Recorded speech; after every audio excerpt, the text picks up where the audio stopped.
ब्रह्मा जी के ये रहस्य जानकर आप चौंक जाएंगे। वेब दुनिया।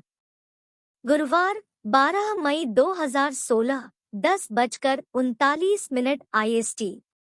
ब्रह्मा नहीं, हिंदू धर्म में एक प्रमुख देवता है।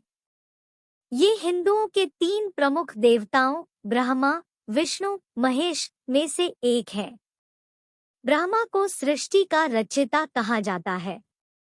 सृष्टि रचयिता से मतलब सिर्फ जीवों की सृष्टि से है। तीनों देवताओं में ब्रह्मा जी का चित्रण प्रथम और सबसे वृद्ध देवता के रूप में किया गया है, लेकिन ब्रह्मा को वह दर्जा प्राप्त नहीं है जो विष्णु और शिव को है। वृद्ध पिता की तरह देव परिवार में इनका स्थान उपेक्षित होता गया। ब्रह्मा जी तो शिवजी के काल में भी थे और राम के काल में उनके पुत्र वशिष्ठ जी के साथ थे। महाभारत काल में भी उन्होंने कृष्ण की मदद की थी। विष्णु से वैष्णव और भागवत धर्म का सूत्रपात्र होता है, तो शिव से शैव धर्म का, जबकि ब्रह्मा के हाथों में वेद ग्रंथों का चित्रण किया गया है। उनकी पत्नी गायत्री के हाथों में भी वेद ग्रंथ है। इससे यह सिद्ध होता है कि यह वैदिक धर्म का पालन करते थे। शैव और शाक्त आगम संप्रदायों की तरह ही ब्रह्मा जी की उपासना का भी एक विशिष्ट संप्रदाय है, जो वैखानस संप्रदाय के नाम से प्रसिद्ध है। माध्व संप्रदाय के आदि आचार्य भगवान ब्रह्मा ही माने जाते हैं। इसलिए उडुपी आदि मुख्य मध्वपीठों में इनकी पूजा आराधना की विशेष परंपरा है। देवताओं तथा असुरों की तपस्या में प्राय सबसे अधिक आराधना इन्हीं की होती है। खैर, आखिर ब्रह्मा को क्यों नहीं पूजा जाता है और क्या माता सरस्वती उनकी पुत्री थी? जानिए ब्रह्मा जी के बारे में ऐसा ही कुछ रहस्य। अगले पन्ने पर कौन है ब्रह्मा जानिए।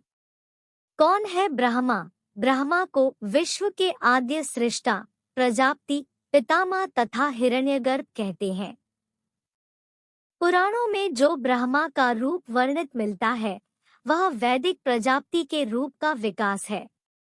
प्राजापति उसे कहते हैं जिससे प्रजाओं की उत्पत्ति हो, अर्थात जिससे परिवार, कुल और वंश की वृद्धि हो। ब्रह्मा के पुत्रों को भी प्राजापित कहा जाता है। ब्रह्मा जी देवता, दानव तथा सभी जीवों के पितामह हैं। सभी देवता ब्रह्मा जी के पौत्र माने गए हैं, अतः वे पितामह के नाम से प्रसिद्ध हैं।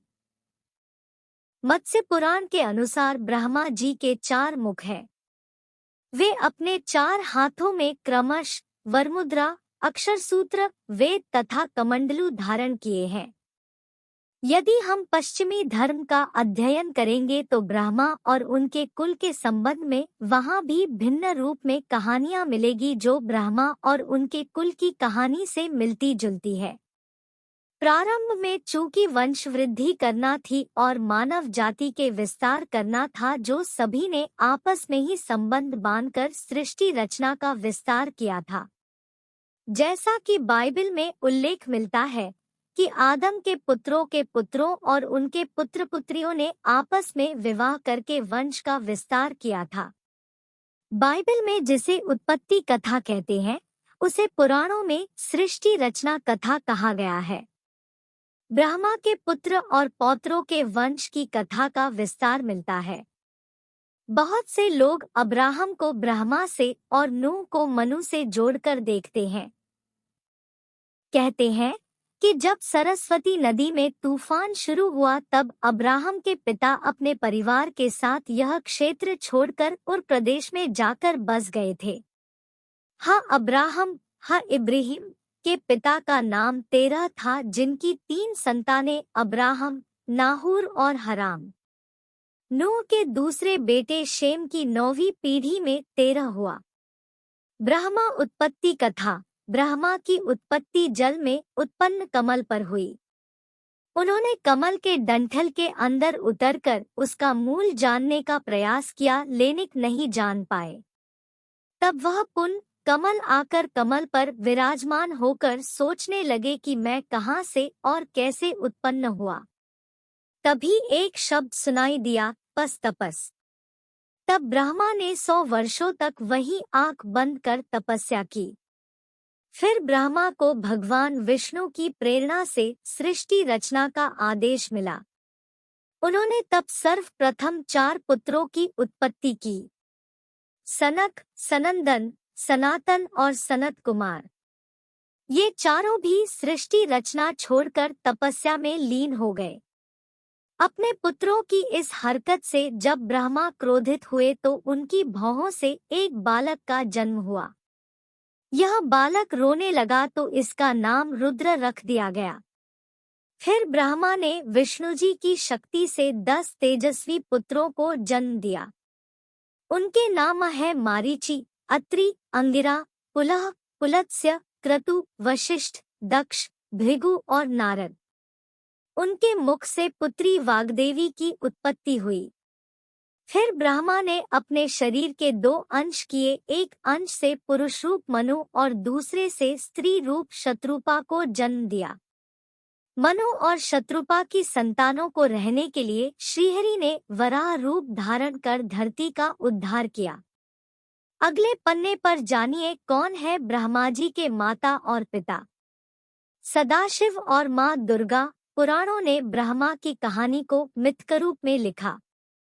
पुराणों के अनुसार क्षीरसागर में शेषशायी विष्णु के नाभि कमल से ब्रह्मा की स्वयं उत्पत्ति हुई, इसलिए ये स्वयंभू कहलाते हैं।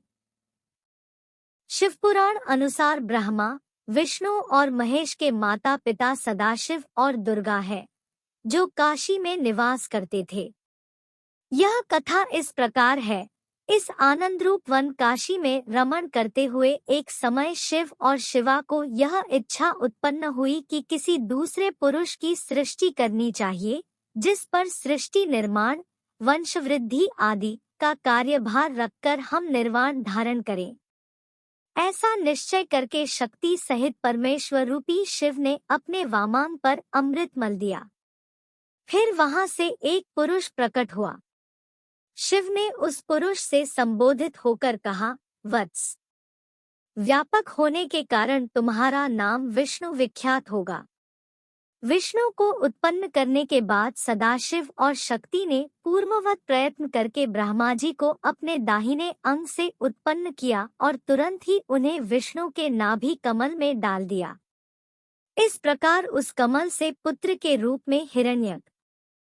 शिव ने उस पुरुष से संबोधित होकर कहा, वत्स, व्यापक होने के कारण तुम्हारा नाम विष्णु विख्यात होगा। विष्णु को उत्पन्न करने के बाद सदाशिव और शक्ति ने पूर्ववत प्रयत्न करके ब्रह्मा जी को अपने दाहिने अंग से उत्पन्न किया और तुरंत ही उन्हें विष्णु के नाभि कमल में डाल दिया। इस प्रकार उस कमल से पुत्र के रूप में हिरण्यगर्भ, जल के गर्भ से ब्रह्मा का जन्म हुआ। ब्रह्मा जी उस कमल के सिवाय दूसरे किसी को अपने शरीर का जनक या पिता नहीं मानते थे। मैं कौन हूँ, कहाँ से आया हूँ, मेरा क्या कार्य है, मैं किसका पुत्र होकर उत्पन्न हुआ हूँ और किसने इस समय मेरा निर्माण किया है। इस प्रकार संशय में रहने के बाद वे जल में ही तपस्या में लीन हो जाते हैं।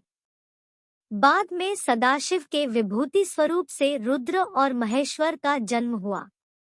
देवी भागवत पुराण में सदाशिव पत्नी देवी दुर्गाजी हिमालय को ज्ञान देते हुए कहती है कि एक सदाशिव ब्रह्मा की साधना करो, जो परम प्रकाश रूप है। वही सबके प्राण और सबकी वाणी है। वही परम तत्व है। उसी अविनाशी तत्व का ध्यान करो। वह ब्रह्मा ओंकार स्वरूप है और वह ब्रह्मलोक में स्थित है। अगले पन्ने पर ब्रह्मा की कितनी थी पत्नियां और क्या सरस्वती उनकी बेटी थी। ब्रह्मा की पत्नियां सावित्री और गायत्री। ब्रह्मा की पहली पत्नी का नाम सावित्री थी। ब्रह्मा ने एक और स्त्री से विवाह किया था जिसका नाम गायत्री है। जाट इतिहास अनुसार यह गायत्री देवी राजस्थान के पुष्कर की रहने वाली थी, जो वेदज्ञान में पारंगत होने के कारण विख्यात थी। पुष्कर में ब्रह्मा जी को एक यज्ञ करना था और उस वक्त उनकी पत्नी सावित्री उनके साथ नहीं थी। यज्ञ का मुहूर्त निकला जा रहा था। ऐसे में ब्रह्मा जी ने गायत्री से विवाह कर यज्ञ प्रारंभ किया, लेकिन जब सावित्री वहां पहुंची तो उन्होंने बगल में गायत्री को बैठा देखकर ब्रह्मा जी को श्राप दे दिया। देवी सरस्वती। माता सरस्वती के बारे में पुराणों में सरस्वती के बारे में भिन्न भिन्न मत मिलते हैं। पुराणों में ब्रह्मा के मानस पुत्रों का जिक्र है, लेकिन सरस्वती जी ब्रह्मा जी की पुत्री रूप से प्रकट हुई ऐसा कहीं भी उल्लेख नहीं मिलता है। एक अन्य पौराणिक उल्लेख अनुसार देवी महालक्ष्मी, लक्ष्मी नहीं, से जो उनका सत्व प्रधान रूप उत्पन्न हुआ, देवी का वही रूप सरस्वती कहलाया। सरस्वती उत्पत्ति कथा। हिंदू धर्म के दो ग्रंथों सरस्वती पुराण और मत्स्य पुराण में सृष्टि के रचयिता ब्रह्मा का सरस्वती से विवाह करने का प्रसंग है, जिसके फलस्वरूप इस धरती के प्रथम मानव मनु का जन्म हुआ। कुछ विद्वान मनु की पत्नी शत्रुपा को ही सरस्वती मानते हैं। सरस्वती को बागीश्वरी, भगवती, शारदा, वीणावादिनी और वाग्देवी सहित अनेक नामों से पूजा जाता है। संगीत की उत्पत्ति करने के कारण वह संगीत की देवी भी है। वसंत पंचमी के दिन को इनके जन्मोत्सव के रूप में भी मनाते हैं। अगले पन्ने पर जानिए ब्रह्मा के 5वें सिर का रहस्य।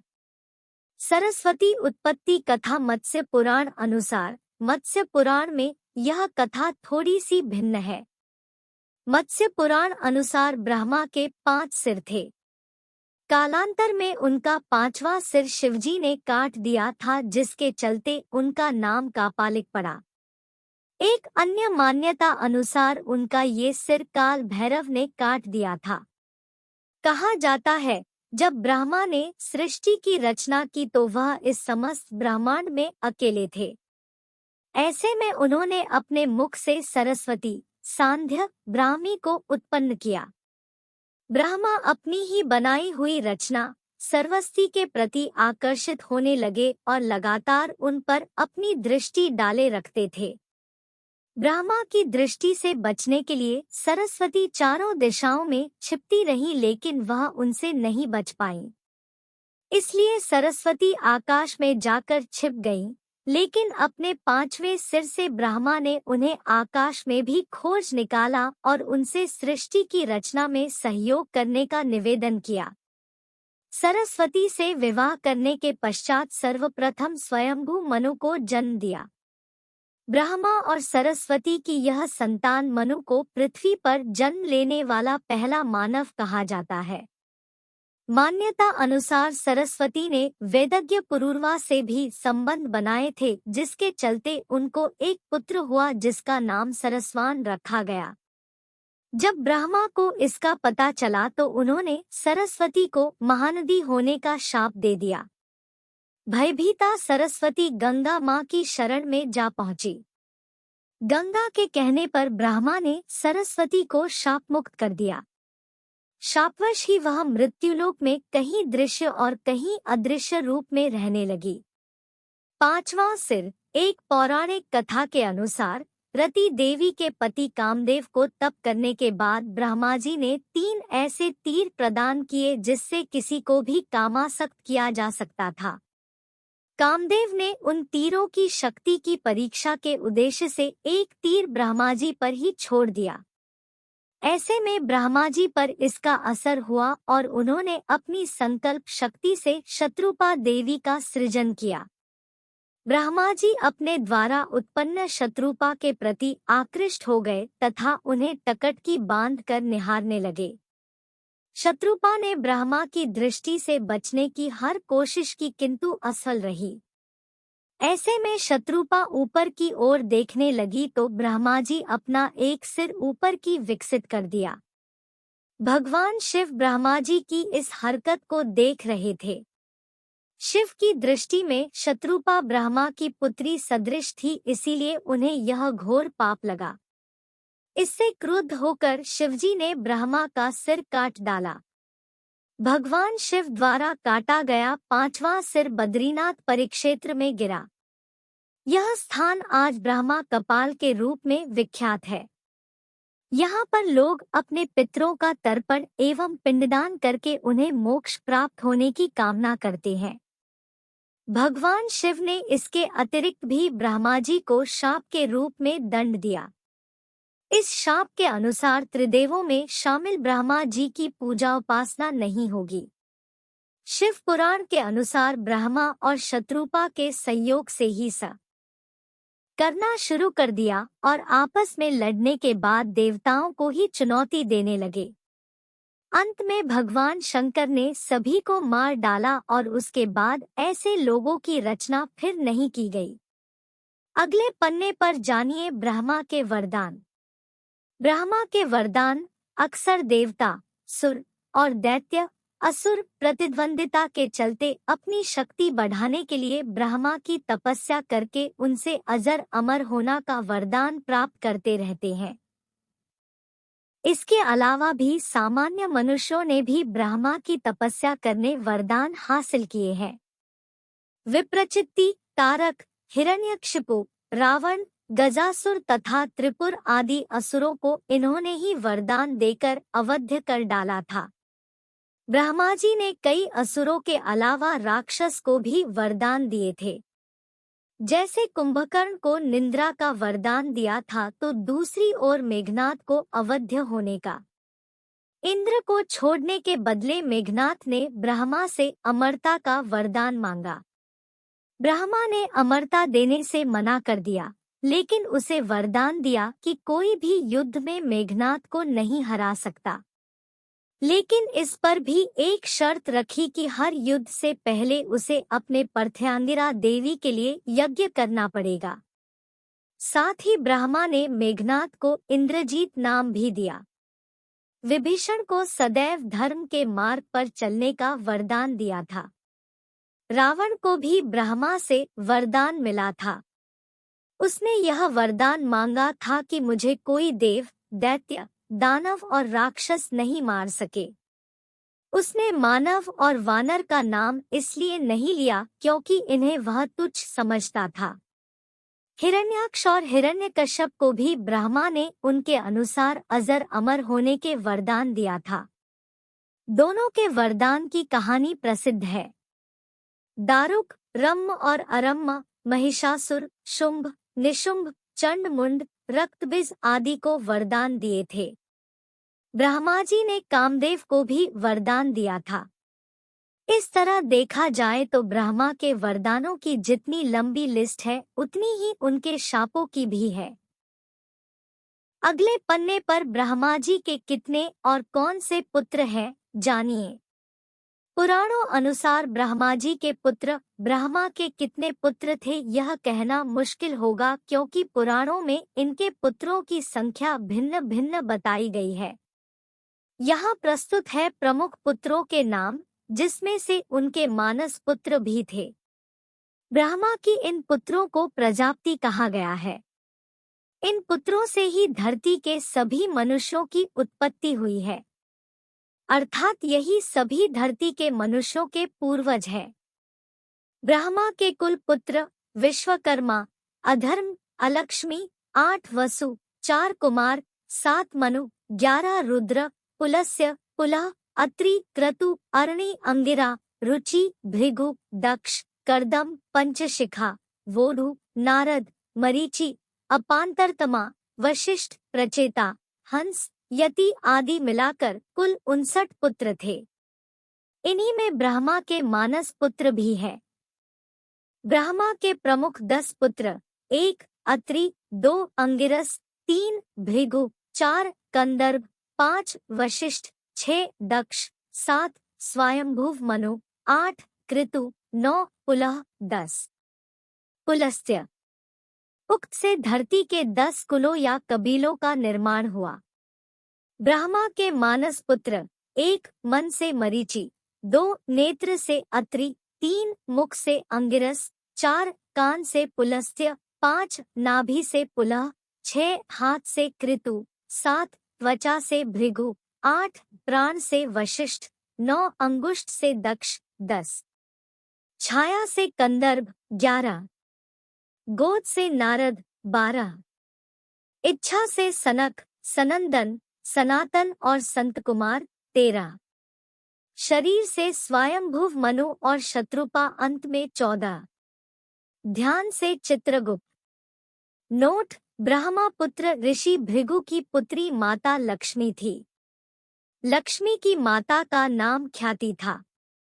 महर्षि भृगु विष्णु के श्वसुर, शिव के साढ़ू और राजा दक्ष के भाई थे। दक्ष की पुत्री सती से शिव ने विवाह किया था। पुराणों में ब्रह्मा पुत्रों को ब्रह्मा आत्मा व जायते पुत्र ही कहा गया है। ब्रह्मा ने सर्वप्रथम जिन 4 सनक, सनंदन, सनातन और सनत कुमार पुत्रों का सृजन किया, उनकी सृष्टि रचना के कार्य में कोई रुचि नहीं थी। वे ब्रह्मचर्य रहकर ब्रह्मा तत्व को जानने में ही मगन रहते थे। इन वीतराग पुत्रों के इस निरपेक्ष व्यवहार पर ब्रह्मा को महान क्रोध उत्पन्न हुआ। ब्रह्मा के उस क्रोध से एक प्रचंड ज्योति ने जन्म लिया। उस समय क्रोध से जलते ब्रह्मा के मस्तक से अर्धनारीश्वर रुद्र उत्पन्न हुआ। ब्रह्मा ने उस अर्धनारीश्वर रुद्र को स्त्री और पुरुष 2 भागों में विभक्त कर दिया। पुरुष का नाम का और स्त्री का नाम या रखा। प्रजापत्य कल्प में ब्रह्मा ने रुद्र रूप को ही स्वयंभू मनु और स्त्री रूप में शत्रुपा को प्रकट किया।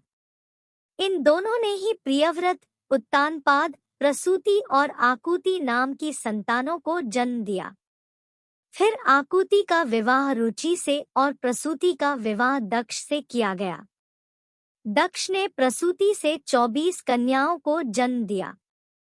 इसके नाम श्रद्धा, लक्ष्मी, पुष्टि, धुति, तुष्टि, मेधा, क्रिया, बुद्धि, लज्जा, वपु, शांति, रिद्धि और कीर्ति है। 13 का विवाह धर्म से किया और फिर भृगु से ख्याति का, शिव से सती का, मरीचि से संभूति का, अंगिरा से स्मृति का, पुलस्त्य से प्रीति का, पुलह से क्षमा का, कृति से सन्नति का, अत्रि से अनसुया का, वशिष्ठ से ऊर्जा का, वह्व से स्वाहा का तथा पितरों से स्वधा का विवाह किया। आगे आने वाली सृष्टि इन्हीं से विकसित हुई। भागवतादि पुराणों के अनुसार भगवान रुद्र भी ब्रह्माजी के ललाट से उत्पन्न हुए। मानव सृष्टि के मूल महाराज मनु उनके दक्षिण भाग से उत्पन्न हुए और वाम भाग से शत्रुपा की उत्पत्ति हुई। स्वयंभुव मनु और महारानी शत्रुपा से मैथुरी सृष्टि प्रारंभ हुई। अगले पन्ने पर कितनी उम्र है ब्रह्मा की जानिए। ब्रह्मा की उम्र, ब्रह्माजी की आयु 100 वर्षों की है, लेकिन ये 100 वर्ष मनुष्यों के 100 वर्ष नहीं है। दरअसल मनुष्यों के 1 साल 365 दिन के बराबर देवताओं का 1 दिन होता है। उत्तरायण उनका दिन और दक्षिणायन उनकी रात है। वैसे ही देवताओं के 1 वर्ष के बराबर ब्रह्माजी का 1 दिन होता है। श्रीमद् भागवत गीता में भगवान कृष्ण ने ब्रह्मा के दिन को मनुष्यों के 1000 चतुर्युग के बराबर बताया है और रात भी उतनी ही लंबी। भगवान ब्रह्मा ने कल्प के प्रारंभ में मनुष्यों का और जीवन का निर्माण किया। तब उनकी रात्रि होगी, तब धरती पर प्रलय की शुरुआत होगी और सभी कुछ शून्य हो जाएगा। फिर जब पुनः ब्रह्मा का दिन प्रारंभ होगा, तब फिर सृष्टि का निर्माण होगा। अभी 28वें वैवस्वत मनु और 14वें ही इंद्र का राज्य चल रहा है। इसके मुताबिक ब्रह्माजी की उम्र अभी 13 दिन हुई है और 14वां दिन चालू है। अब इस लिहाज से अगर 100 वर्षों की उनकी उम्र मानी जाए तो उनकी उम्र तो अभी बहुत लंबी है।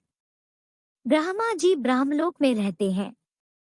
18 वर्ष देवताओं का 1 दिन, जिसे दिव्य वर्ष कहते हैं। 19-12 हजार दिव्य वर्ष 1 महायुग, चारों युगों को मिलाकर 1 महायुग। 20-71 महायुग 1 मनवंतर, लगभग 30,84,48,000 मानव वर्ष बाद प्रलय काल। 21-14 मनवंतर 1 कल्प, 22 एक कल्प ब्रह्मा का एक दिन। ब्रह्मा का एक दिन बीतने के बाद महाप्रलय होती है और फिर इतनी ही लंबी रात्रि होती है। इस दिन और रात्रि के आकलन से उनकी आयु 100 वर्ष होती है। उनकी आधी आयु निकल चुकी है और शेष में से यह प्रथम कल्प है। महत कल्प, हिरण्यगर्भ कल्प, ब्रह्मा कल्प, पद्म कल्प बीत चुका है। यह वराह कल्प चल रहा है। वराह कल्प की शुरुआत विष्णु के नील वराह अवतार से होती है। इस कल्प में ब्रह्मा ने सृष्टि की फिर से शुरुआत की थी। मनवंतर की अवधि, विष्णु पुराण के अनुसार मनवंतर की अवधि 71 चतुर्युगी के बराबर होती है। इसके अलावा कुछ अतिरिक्त वर्ष भी जोड़े जाते हैं। एक मनवंतर 71 चतुर्युगी 8,52,000 दिव्य वर्ष 30,67,20,000 मानव वर्ष। नोट: इस कल्प में 6 मनवंतर अपनी संध्याओं समेत निकल चुके। अब 7वां मनवंतर काल चल रहा है, जिसे वैवस्वत, मनु की संतानों का काल माना जाता है। 27वां चतुर्युगी बी। आज के लिए बस इतना ही दोस्तों। आपको यह वीडियो पसंद आया है तो लाइक करेगा, दोस्तों को शेयर जरूर करिएगा, चैनल को सब्सक्राइब करके बेल आइकन को जरूर दबाइएगा ताकि आने वाला वीडियो आपको सबसे पहले मिले। दोस्तों मिलते हैं अगले वीडियो में, तब तक के लिए गुड बाय और थैंक्स फॉर माय वॉचिंग।